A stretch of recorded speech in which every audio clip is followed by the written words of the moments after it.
Educate your friends. Our country needs a solid group who really understand how our money is manipulated and what the solutions really are. Because if a depression comes, there will be those who call themselves conservatives who will come forward advancing solutions framed by the international bankers.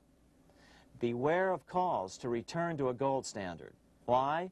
Simple, because never before has so much gold been so concentrated outside of American hands. And never before has so much gold been in the hands of international governmental bodies such as the World Bank and International Monetary Fund. A gold-backed currency usually brings despair to a nation, and to return to it would certainly be a false solution in our case. Remember, we had a gold-backed currency in 1929 and during the first 4 years of the Great Depression. Likewise, beware of any plans advanced for a regional or world currency. This is the international bankers' Trojan horse.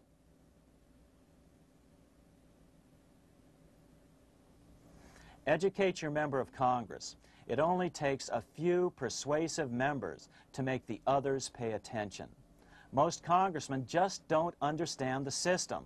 Some understand it, but are so influenced by bank PAC contributions that they ignore it, not realizing the gravity of their neglect. We hope we've made a valuable contribution to the national debate on monetary reform. It remains for each man to do his duty, consistent with his state in life.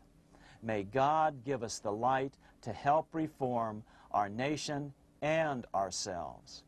We say ourselves because ultimately vast multitudes of men are going to be driven more and more to desperation by the accumulation of the world's wealth in fewer and fewer hands. Men will tend to become like their oppressors, selfish and greedy.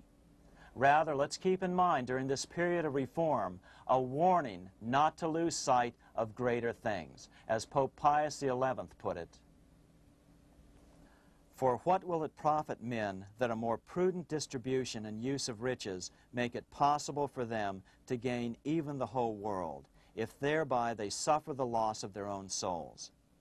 What will it profit to teach them sound principles in economics, if they permit themselves to be so swept away by selfishness, by unbridled and sordid greed, that hearing the commandments of the Lord, they do all things contrary?